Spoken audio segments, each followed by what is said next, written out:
what? So something big is going down in Imo State as we speak currently, and it's not the usual political drama or road flag-offs. We are talking gas, power, and serious money moves. Oh yes. Imo State Governor Senator Hope Uzodinma just welcomed the management team of the Anoh gas processing plant, and guess what? These people are not just here to say hi, hello, no. The plant is officially ready to begin operations, and this is like the biggest gas plant in the whole of Southeast, if I'm not mistaken. You heard that right. This is not just another groundbreaking ceremony with ribbon cutting and fancy speeches. No, this is real-time industrial transformation, and the governor is hyped, as he should be. Now here is the scoop. Out of the 2 Anoh gas plants, the seaport operated one has been completed and it's set to kick off operations, and this is not small at all. This plant is expected to boost Imo's economy, create jobs, and attract heavy investment. As you are aware, there are 2 big gas plants facilities going on in Imo State. Anoh Gas Plant 1 and Anoh Gas 2. One manned by seaport and the other one by Shell Petroleum. And that of seaport has been completed, and they are about to start operation proper. And as part of their programs or activities, they are marked for the seamless operations of that facility. They came to pay a courtesy call to the governor. Of course, you know, our support is also needed to organize and speak to the immediate environment, the communities around that area, to give them support and encourage them to be able to succeed in what they are doing. On completion, it is not only a thing of joy to the people of Imo State. It will help stimulate our economy, create more jobs, expand our economic horizon, and also register Imo State in the global map as one of the producers of gas in the world. So I'm excited with the development. I'm happy that the project is completed. I'm happy that they're about to go into operation. And I'm also happy that the value it will add to Imo State and indeed Nigeria is also in Imo State. Like I made 3 critical requests. One is that we need to have them operate a functional office in Imo State. We need to have them supply gas to our environment in Imo State so we can have a cleaner energy and also qualify for the Sustainable Development Goal aspiration of our state to have an environment that is not polluted by carbon monoxide and other sorts of dirty things around the environment. So they gave me the assurances and we are happy.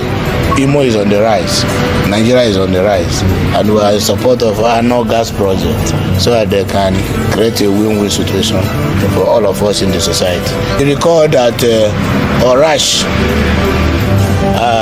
energy free trade zone is also where this plant is located, and it is an additional boost to the ambition for setting up Oraifite energy free trade zone. Our Oraifite electricity plant that we are today operating, working to complete in a few months' time, is going to be used. The power plant is heated by General Electric gas turbines. So it makes the gas requirement necessary. With the presence of Anoh gas, of course, you know it is automatic that they will now give us gas to heat the turbine to be able to generate electricity. So we are going to be, at least if not part of the pioneer clients they will have, the domestic ones, we are going to be their customer, and they will help us with the gas supplies to that, in addition to other facilities like the methanol plant, the fertilizer plant, the petrochemical industries, even the cooking gas, the LPG. Anoh gas plant will go a long way in helping us. Additionally, more importantly, the place used to be very restive. But with the emergence of all these industries and the creation of more jobs to our young men and women that are currently roaming the streets, at least we'll have a peaceful environment to. In this video, we will be doing an in-depth tour of the permanent site of Nnamdi Azikiwe University Teaching Hospital, Nnewi. So sit back, relax, and enjoy. The permanent site of Unizik Teaching Hospital is located at Akamili, Umudim, Nnewi. The temperature has to say. You see, we are moving from a site that was 300 and 350 beds to a site that is 1,500 beds. 2,500, now we are just 3,000. So we need to move up to at least about 7,000, 8,000 staff. But in terms of basic quality healthcare, people here have been astonishing. They've done all sorts of surgeries. They've treated all sorts of cases. We want to take it a notch higher so that we begin to mitigate the impact of medical tourism in Nigeria, capital flight and all. Departments in the hospital, so make sure you watch till the end. Without further ado, let's begin. This is the main entrance of the hospital. When you enter the hospital, the first department you will see is the Igwe Orizu ICT Center. One thing I noticed is that most of the departments are named after somebody.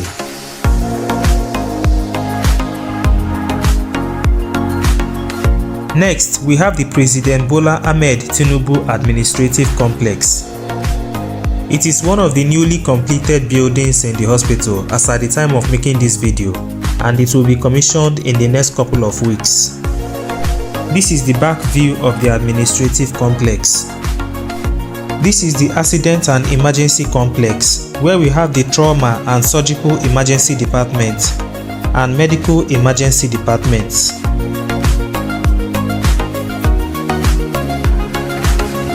Let us do a quick tour of the medical emergency department.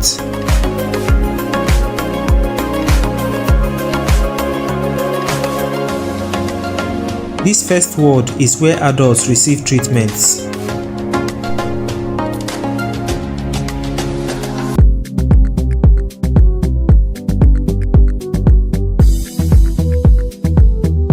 Let us do a quick tour of the clinic.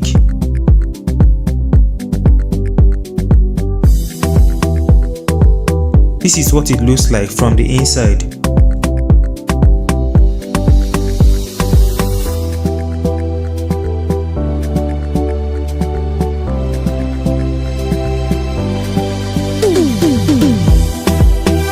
This is the VIP clinic.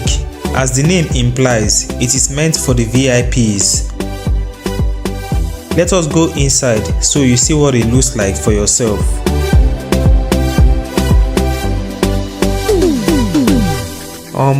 With how beautiful this place is looking, you can easily forget that you are in a clinic. Just take a look at the ambience.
This is the Anambra Progressives Medical Center.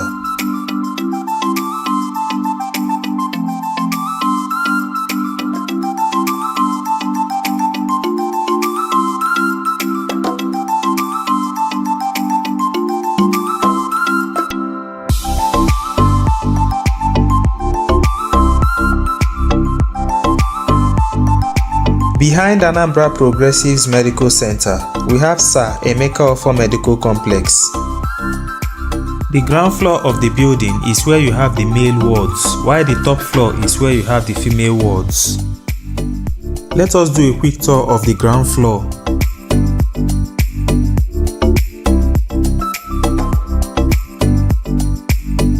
So this is the central passage, and you can see the wards by the left and right.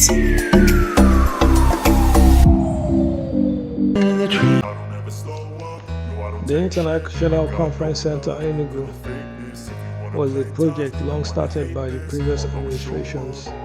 It was abandoned for the past 20 years over 17 years before the administration of His Excellency Peter took office and started with the rehabilitation and completion of the project. The project initially consisted of just the International Conference Center and other ancillary buildings. But His Excellency Governor Peter also added the International 5-star Hotel to the complex to host guests. The hotel has over 380 bedrooms to host 8 foreign and local guests at the conference center. The hotel is going to be sitting on a large expanse of land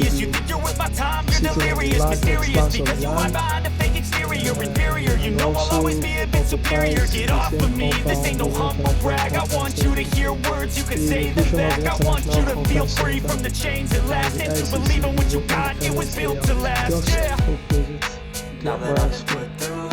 This facility has the capacity to promote tourism and I don't ever slow up, no I don't take shit. I got no love for the fakeness. If you wanna play tough and wanna hate this, I'll always show up and make a statement. I don't ever slow up, no I don't take shit. I got no love for the fakeness. If you wanna play tough and wanna hate this, I'll always show up and make a statement. and the proposed conference center also goes a long way to augment the presidential hotel that is currently being renovated and revamped. Rub it on and watch it go. Make yourself unstoppable. Dreams are irresponsible, but they're always possible. If you just believe, you could be so remarkable. Thoughts in my head, a collage and they spread. I'll be great one day, going off of my meds. No, I'm not giving up, no, I'm not giving in. I will make it to the top, taking off, knowing I gotta make it. I'm saving every day to taste it. I'm patient, but my mind, it can hardly take it. I'm chasing a dream that I've had for several ages of vacant. Modern kingdom for the taking. Lots to see that the states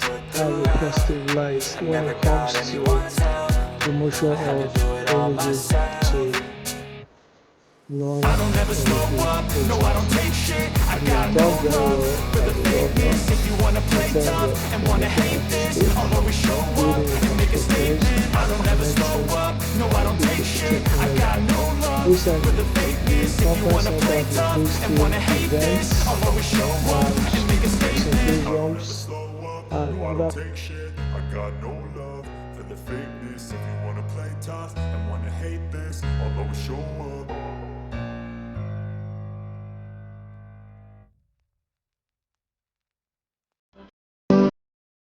What really happened to the Alaoji power plant in Abia State? We are talking about a multi-billion naira energy project that could power the entire southeast. So why has it remained largely dormant for years? Let me walk you through the real story with facts, figures, and some much needed clarity. Hello everyone, we welcome you again to Ebonyi People TV, where we break down the stories that matter, especially those shaping the future of the southeast. The Alaoji power plant, located in Ugunagbo local government area in Abia State, just outside Aba, is one of the biggest energy projects under the National Integrated Power Project (NIPP). The design is impressive. A 1074 megawatt combined cycle gas turbine plant capable of supplying electricity to millions of Nigerians, especially in the southeast. To put that in perspective, if fully functional, this plant alone could light up cities like Aba, Umuahia, Enugu, Awka, Abakiliki, Owerri, and still have capacity left. The project was initiated during the administration of former President Goodluck Jonathan and was expected to be delivered in phases. Phase 1 was a simple circle setup with 4 gas turbines, each producing 126.1 megawatts, totaling 504.4 megawatts. This phase was completed and inaugurated in 2015. While the phase 2, the big one, was meant to convert the plant into a combined cycle plant, adding steam turbines to push the total capacity to over 1000 megawatts. Unfortunately, that second phase is still under construction. Now, here is where the real issues begin. According to recent reports from the Nigerian Electricity Regulatory Commission, the Alaoji plant has not generated a single unit of electricity in over 1 year. And why is that, you may want to ask? The plant requires a specific level of gas pressure to run its massive turbines, but the gas supply available cannot meet those technical demands, rendering the turbines useless despite being fully installed. NERC also revealed that Alaoji recorded a 0% availability factor in 2 consecutive quarters, Quarter 4 of 2023 and Quarter 1 of 2024. In simple terms, that means the plant has been completely idle, not because it's broken, but because it's starving for proper gas feedstock. Let's not forget also, this plant is costing Nigerians billions of naira and it's barely functioning. It's also worth noting that hundreds of jobs, potential business expansions, and industrial growth tied to this power plant are all on hold due to technical and bureaucratic setbacks. That's why this isn't just an Abia problem, it's a Southeast problem and frankly, a national problem. Here is where things get really interesting. Governor Alex Otti of Abia State has not kept quiet about this issue. In fact, in 2024, he visited the Alaoji plant alongside Chief Emeka Ofo, chairman of Chrome Group, the company handling the project, to discuss ways to revive the stalled second phase and ensure reliable power supply for the entire state. Governor Otti's goal is clear: to ensure that Umuahia and other local government areas not covered by geometric power get stable, sustainable electricity through the completion of Alaoji. And speaking of geometric power, it's also worth mentioning that the Aba ring-fenced area, which includes 9 local government areas in Abia State, already enjoys exclusive power supply from that project. So, Governor Alex Otti is trying to balance the grid by ensuring the rest of Abia is not left in darkness. From an energy expert's perspective, solving this problem is not impossible. Here are some suggestions. 1. Ensure adequate gas pressure by upgrading supply infrastructure. 2. Explore alternative fuel supply chains or gas compression technologies. 3. Complete the combined cycle phase as quickly as possible. 4. Strengthen public-private partnerships with firms like Chrome Group. 5. Apply political pressure where needed to unlock funds. Most importantly, there needs to be transparency and accountability so the public understands where their money is going and when power will finally be delivered. So yes, there is still hope for Alaoji power plant, but only if the right actions are taken quickly and consistently. Imagine what the Southeast would look like with stable power supply, factories buzzing, businesses booming, homes and hospitals with reliable electricity. This isn't just fantasy, it's within reach. The State Governor, Dr. Alex Otti, is set to flag off the construction of the long-anticipated Abia Medical City on July 10, 2025. The project is a major step towards reversing medical tourism and positioning the state as a destination for world-class healthcare. The announcement was made by the Commissioner for Information, Prince Oke Kanu, during a press briefing on the outcome of this week's Executive Council meeting held at Government House, Umuahia. Our correspondent Moses Ben has the report. The State Information Commissioner, Prince Kanu, described the Abia Medical City as a signature project covering 200 hectares of land with a 1,000-bed capacity hospital, cutting-edge medical facilities, a 5-star hotel complex, and accommodations for patients and their families. It will our flagship project when completed will transform the city to a measure of advanced medical services. It occupies a land space of around 200 hectares, and the facility, when completed, will feature 1,000 capacity hospital. 1,000 bed capacity hospital, the state-of-the-art facility. It will also feature facilities for medical tourism, 5-star hotel facility and accommodation for both patients and their families. Of course, where we have mentioned this severally, that the total cost of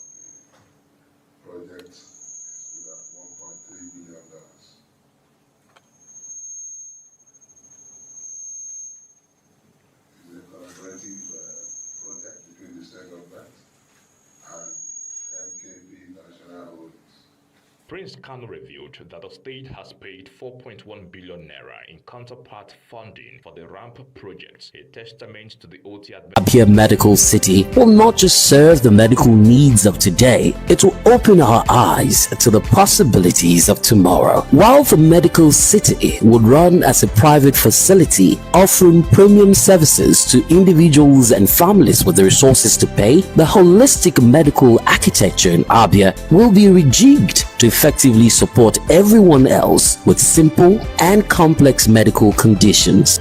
In the area of healthcare, we at the moment have over 100 of the 200 primary healthcare centers that we are renovating that are ready for commissioning. And from, I believe, 1st of June, we'll be commissioning them. We are also fixing about 10 of the general hospitals, and of course, we are also fixing the Amachara Specialist Hospital, the Umuahia Specialist Hospital also. So it will take a little bit of time, but I can assure you that our plans for the healthcare delivery system in Abia are very, very robust. We want to get to the point where if you are sick, you wouldn't need to travel outside Abia. And that is what our medical village, which will be flagging off any moment from now, is supposed to address. It's also supposed to address the needs of other people from Nigeria. Reverse medical tourism, which statistics shows that we spend $2 to $2.5 billion every year to take care of our health, particularly those who can afford it, in places like India, Dubai, the US, Europe, and other parts of the world.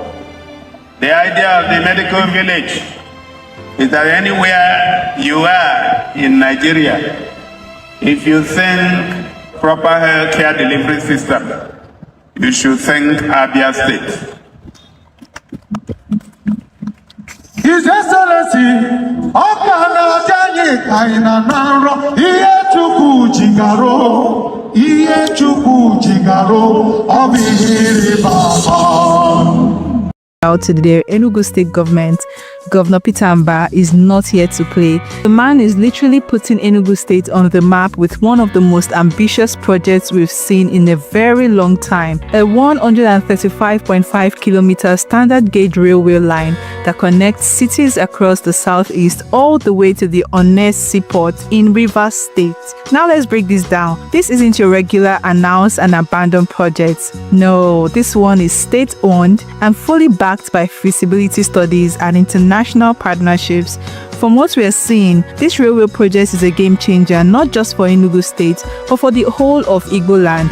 Imagine this, a smooth railway line starting from Enugu State, moving through Ugwoba, reaching Awka and Onitsha in Anambra State, stretching into parts of Ebonyi State, through the Amechi-Dodo axis, touching Abia State and crossing into Imo State via Ihiala West, before finally linking to the Anoh seaport in Rivers State. Now, this is next level if you ask me.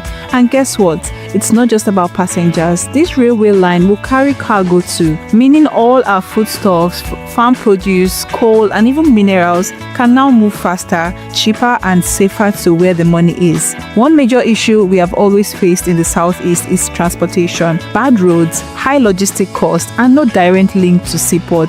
But Enugu State said enough is enough. They are fixing that with this powerful railway initiative. Think about it. Our farmers and miners who now have a direct route to export markets. No more stress, no more wasting time or money. We are talking about fewer road accidents, less spoilage, and more profit for our people. Plus, this move will ease the pressure on the ever-congested Lagos port. That means even states like Delta State and Abia might soon prefer to route goods through Enugu. Our region is becoming a logistic powerhouse, and Enugu State isn't doing this alone. They are partnering with global railway railway experts, especially top Chinese companies, and also exploring public-private partnerships to fund the project. In other words, the state is being smart about money and accountability. It's not just about building, it's about building right and for the future. But it doesn't end there. The Enugu state government is also working on a massive new railway station at the Oligos Transport Terminal right in Enugu City. This station will handle both passengers and cargo. Picture it like a mini economic city where businesses will thrive and trade will boom.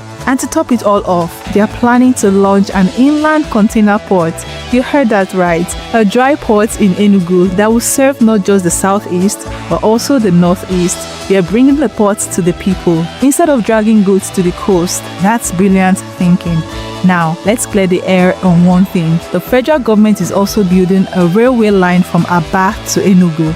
But this Enugu project, it's totally different and completely state-led, and that's what makes it special. Enugu is not waiting for Abuja. They are taking initiative and creating their own path forward. This is the kind of leadership we need in Igboland, one that's bold, proactive, and focused on results. Whether you're from Ebonyi, Abia, Imo, or Anambra, this is a win for all of us. Let's be honest, this railway project is not just about trains, it's about creating jobs, boosting agriculture, supporting local businesses, making trade very easy, bringing the port closer, and making life better for the common man. So, if you're proud of what Enugu State is doing right now, drop a heart in the comment. If you believe that this is what every state in the southeast should be doing, tell us below. And to the governor of Enugu State, Peter Amba, we see you and we salute you, sir. Keep pushing forward. Igboland is watching and we are proud. On the Abia State Deep Sea Port, Alex Otti, sometime last year, around the 20th of September 2023, made an announcement where he claimed and stated that Abia State plans on building the first region's seaport. At the same time, after Alex Otti made this announcement, many doubted the governor. Many believed that this man and the state cannot construct a gigantic construction project like a deep sea port. Well, for those who doubted the governor and for those who believe that the state cannot construct this project, I have a massive and a latest update for you. Sometime last week, the governor of Abia State called for a meeting in the state. The meeting was very short and very, very precise. In that meeting, Alex Otti spoke about constructing a seaport in that state. At the same time, Alex Otti wants to use 2 stones to kill 1 bird. Yes, he wants to use 2 stones to kill 1 bird. How is that even possible? Well, let me explain. Oti came up with a master plan, a plan that is almost impossible to fail. This man wants to build a deep sea port in Abia State. At the same time, he wants to build and construct a dry sea port in the same state. These 2 ports will complement each other. That is to say, the deep sea port will ease any traffic and congestion that will be attached to the deep sea port. Well, this is a futuristic way of thinking. Kudos to this man. Kudos to Alex Otti and Abians in general. Well, that is not even all. Alex Otti, together with his team, are currently planning on something huge that will definitely change Abia State forever. So the question here is, what is that thing? Well, Alex Otti, together with his team, came up with a master plan and a master blueprint. They plan on building and constructing first a city called the Abia Industrial and Innovation Park. This is very, very different from anything we've seen in the country. This is not a real estate project, or this is not a tourist attraction, nor a playground. The Abia State Industrial and Innovation Park is an area that will host various businesses such as a modular refinery, a petrochemical and fertilizer plant, the famous Abia State Seaport, an export processing and free trade zone, and also several other chains of enterprises, all located or situated in one particular area. This project definitely will skyrocket Abia State to the top of the food chain. But to our greatest surprise, Alex Otti is not done yet. This man came up with a perfect strategy, a perfect committee, and a group of individuals to closely monitor this construction project and make sure that everything is executed according to plan.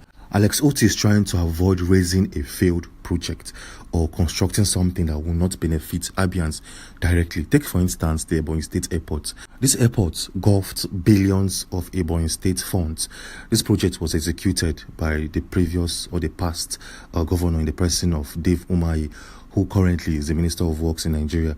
This man spent millions and billions of naira constructing a project that up to this very point in time has not been used in the state. A typical example is the River State monorail project executed by the former governor of the state in the person of Rotimi Amechi, who also spent millions of naira planning and executing a project that did not come into fruition. This is the same thing Alex Otti is trying to avoid, and that is why he came up with a master plan. He came up with a group of individuals.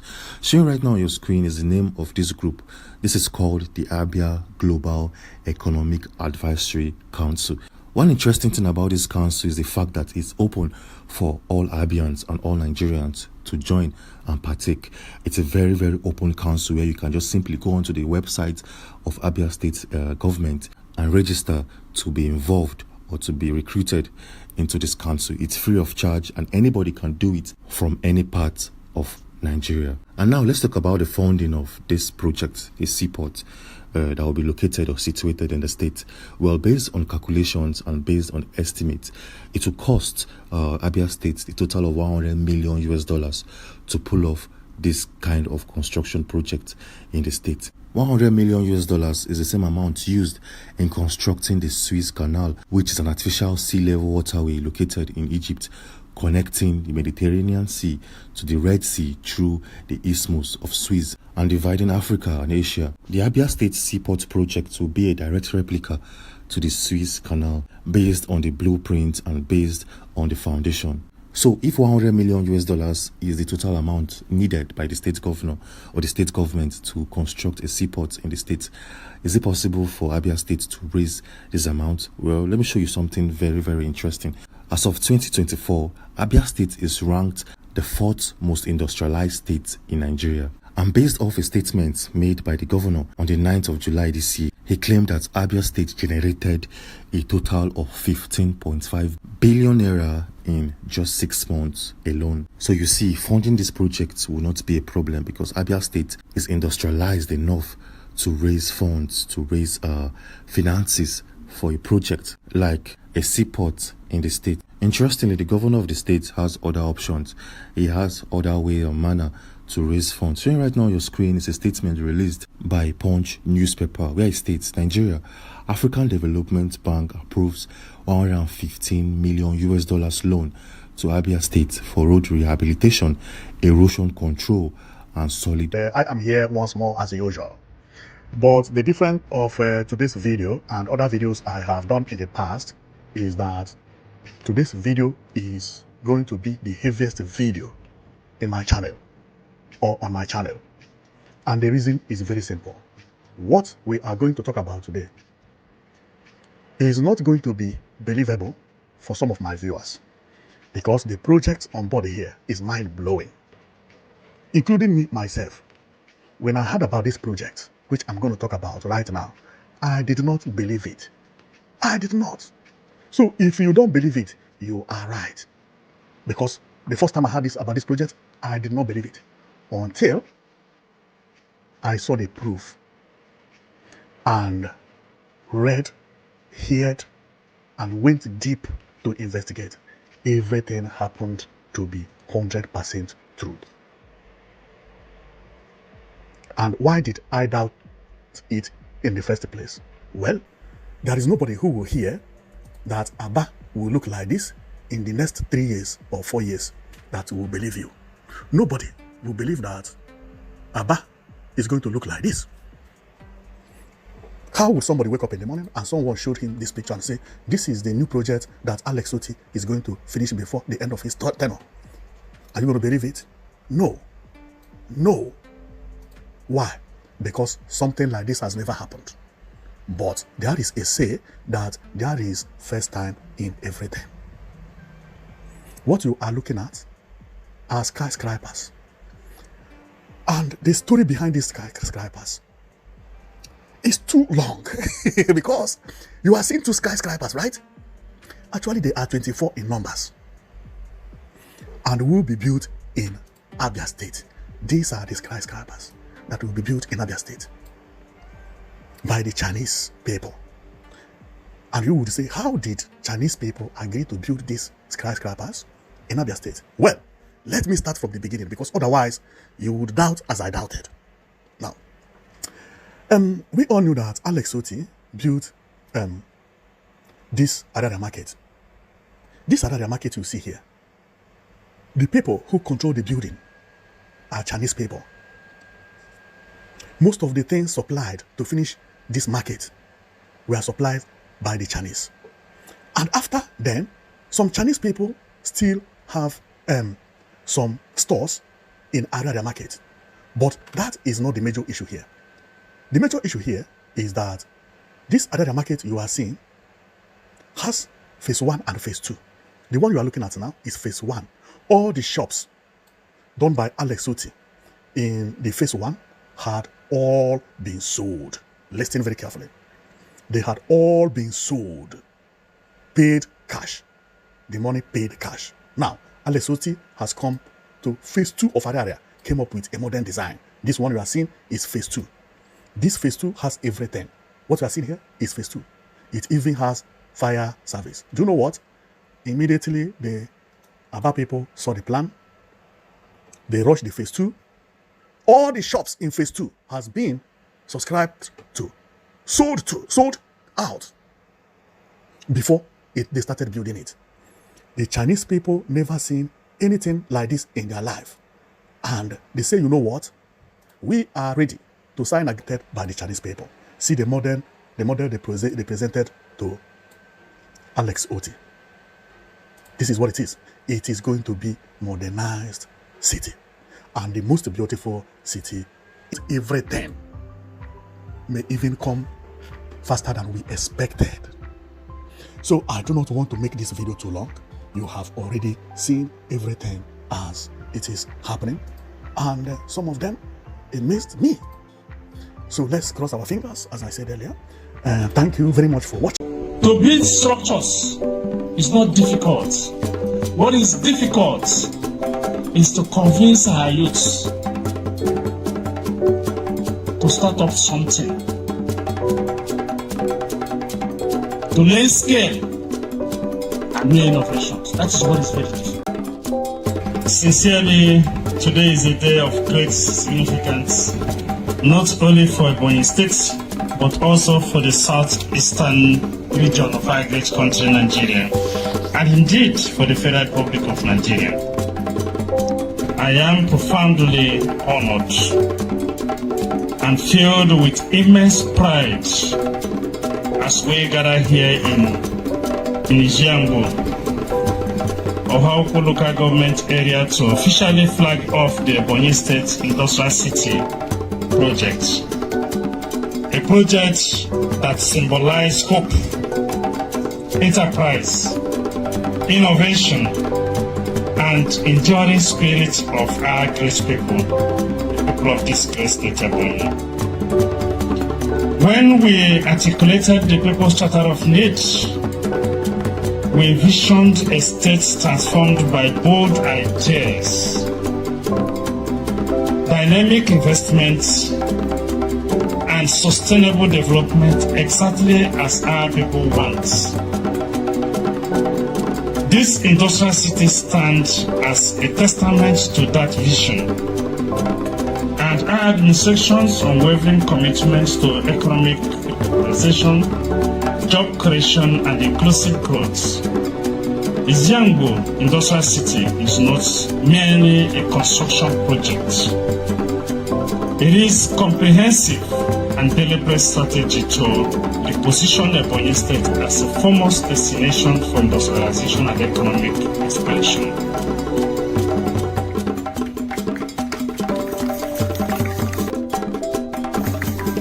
It is designed to host a wide range of industries, including manufacturing hubs, technology parks, logistics centers, and export facilities. Through this project, we aim to harness and add value to our abundant natural resources, solid minerals, agricultural products, and human capital, attract both local and international investors, by providing a business-friendly environment with modern infrastructure and create thousands of direct and indirect jobs. The industrial city will feature a well-planned network with constant, and I mean it, constant and sustainable power supply through independent power solution, standardized water treatment and reticulation system, advanced waste management and environmental protection measures. The industrial city features broadband internet connectivity and security architecture that guarantees the safety of investors, workers, and residents. At this point, distinguished ladies and gentlemen, I must at this point express profound gratitude to all those who have made this day possible. I thank the Honorable Commissioner for Commerce and Industry and his team, and especially thank the Deputy Governor of Abia State. Very reasonable, resilient, committed, and hardworking Deputy Governor of Abia State. My appreciation also goes to the great founding fathers of Abia State, the people of Ihiala Autonomous Community, the Ohupu local government area, especially the chairman of Ohupu local government and other stakeholders, our great youths, the bridge builders. I must thank you very much. I really appreciate it. As Senior Governor, I urge you to take ownership of this great project. I'm here to show you all the current progress of ongoing Awka International Convention Center Hotel. This project involves the development of a world-class 10-story hotel situated within the International Convention Center in the state capital, designed to cater to high-end business travelers, international delegates, and tourists. The hotel will offer luxury accommodations, fine dining, and comprehensive hospitality services. By complementing the International Convention Center, the hotel will provide a seamless experience for lodging and event hosting, enhancing the state's appeal as a top destination for business and leisure. When completed, it will be managed by Hotel Marriott. The reason why I'm coming down here to show you all what is going on. Some are complaining that the project is slow, it's taking time. But what they don't understand that this terrain is a waterlogged area. So it requires some filling to a certain level. The construction is currently at the piling stage, which is distinct from regular multi-story buildings littered south here in southeast. In this case, temporary casing is installed by the piling ring to provide support. Piling arises, ground and rock removed via boiling process and extracted from inside the casing, followed by installation of steel reinforcement cage. Subsequently, the hole is filled with concrete and the casing removed. So far, they've constructed planned, totaling 480 columns that will support the building. This is not a tea party project.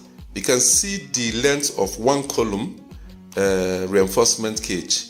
So far, 240 has been buried already, and they are planning to bury another 240 that will support the building. So these are what people are not seeing. They think that just once they see 10-story building, blocks will start rising. What they are constructing here is a world-class project. So all these cages you are seeing will be installed and filled with concrete. So once they are done with the piling, the rest will be easier and fast. So this project is being handled by Giants Projects, a professional in piling. So relax, let me take you around for you all to see the 240 reinforcement.